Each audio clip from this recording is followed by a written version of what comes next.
You've tried it all. Training more often, using heavier weights, and that body part that you're just dying to bring up is still not responding. I'm going to tell you exactly why that is, and it might not be what you think. The answer is it has nothing to do 99.9% of the time with how much volume or frequency, especially for the average person. More than likely, you don't know how to activate the muscle, connect with it, you're progressing too fast for what that muscle can handle, and you're compensating too much. I want to use my hand, so I'm going to clip this real quick. So, what do I mean by that, okay? Kind of goes in line with one of my most important training tips.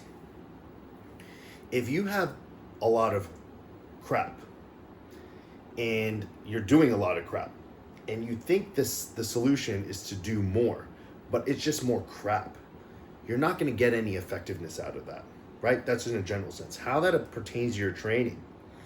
If you're doing a set of 10 reps, if you're not perfecting every single rep in that set, connecting with the muscle, executing form perfectly with control. Now, I'm not talking about like a form Nazi or anything. I'm just saying with good control, good tempo, all of it. If you're not executing every rep like that, and let's say you're half-assing it because all you're doing is chasing the logbook, you're trying to increase the amount of reps, increase the amount of weight every workout. What's going to happen is now you have a set of crap, and now you're like, okay, well, the muscle's not responding, so let me just do more, right? Let me do it a second set. Well, you're just adding a second set of crap. So now you're just reintroducing and reaffirming the bad habits.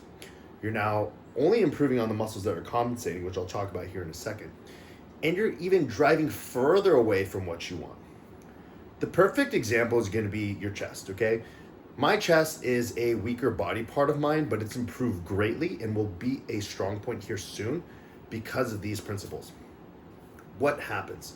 Number one, if you're not placing the chest within presses and flies in the most optimal position to have the most amount of leverage and take it through the largest range of motion and create the most amount of force, you're leaving a lot on the table.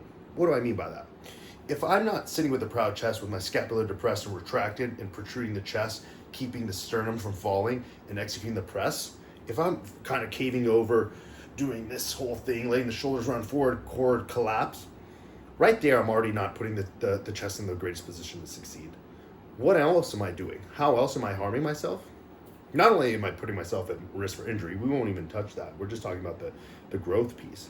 But now I'm leveraging what is stronger, my delts. Your delts and tris are almost always going to overpower your chest, and your biceps and delts will almost always surpass your chest in a fly. So a press will be more delt and tri, more biceps and delt in the fly. So what will happen as your chest is already the weak point, right? The limiting factor, but you're still training with the weight that's too heavy for it, your body's always going to lean on what is going to accomplish the movement the easiest. Give you a quick little numbers example. Let's say my chest can only handle 10 reps of 50 pounds, but my shoulders can handle 70. If I'm training anything over than 50, at some point my shoulders are going to take over and be dominant, and that chest press is no longer a chest press. Now, the next week I do 60, then I do 65, then I do 70, then I do 80, right? I'm getting stronger in the sense I'm able to move the weight, but my chest might still be at a 50 or a 55. Does that make sense? Now, that's in regards to progressing too fast and your body leveraging the stronger muscles, okay? You also got to understand your weaker muscles, it is not a correlation, it is a causation, okay? That if you are unable to connect with that muscle and voluntarily squeeze it, especially throughout a movement, when your whole focus is not just squeezing that muscle, it is going to be a weaker body part.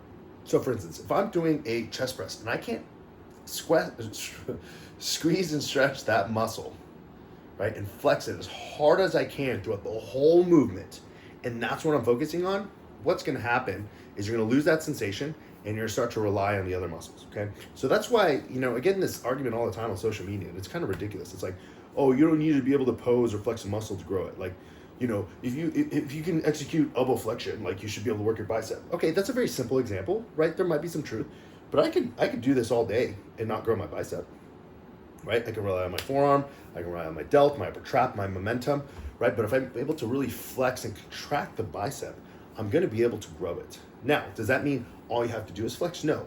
There needs to be some load. But that's why I focus on training so much, because training is the driver, the stimulus for growth. If you cannot voluntarily contract or activate a muscle, and you can't also do it within the exercise and close to failure, you're leaving a lot on the table. So while yes, it's important to have a logbook approach and track your numbers, the downside of the logbook is it sometimes forces you to progress faster than you're ready. Okay, and I have another video done on the amount of reps that you should do, but what I'm going to pull from that video and to put into this conversation is this. If you do a set of 10 reps to failure, if you do that same weight for, let's say, a few more workouts, you're still going to have stimulating reps. You don't need to increase the weight. It's not like only rep 10 is the one that makes you grow, right? Probably rep 5 through 10, if it's the first time you're hitting that set to failure, is going to make you grow. Maybe after 3 or 4 weeks of hitting the same weight, maybe like 3 reps, maybe 2, maybe 4 reps are going to stimulate you to grow, but you're still going to grow. But here's the thing, you're going to grow the muscle you need to, because you perfected that movement so much you're not compensating. Versus just because you increase the weight and the reps because you can, doesn't mean you're necessarily leveraging the muscle that you need to. So what was the goal of this video? It is to explain to you that the reason that you're probably lagging in the body part is because you're training it too much, training it too often, and you're not training it correctly. Now, by too much, I revert back to the volume thing. If you're just adding more crap, and the frequency, if you're just doing that crap more often, you're not stimulating that muscle. And it's probably a weaker muscle, so it needs less volume and less frequency, because now it's not recovering, but the muscles that are used to getting beat up all the time that compensate will. So what do I suggest you do? I suggest, obviously, hire a coach like me, right, to evaluate your form, give you feedback, okay? But let's say that you're not ready for that yet. Videotape yourself. Really critique your form and your activation. Think in your mind, am I really like squeezing that muscle as hard as I can? Am I getting a solid pump in that and just that muscle? If the answers are no, then you need to adjust some things. And there's nothing wrong with taking down the weight a little bit. Again, we're trained for bodybuilding here, we're not training for strength. Strength, right, just get it up as fast as you can, pun intended. For bodybuilding, you want to stimulate that muscle. If you found this information useful, make sure to hit that follow button. Comment down below with any questions or any suggestions you have for content.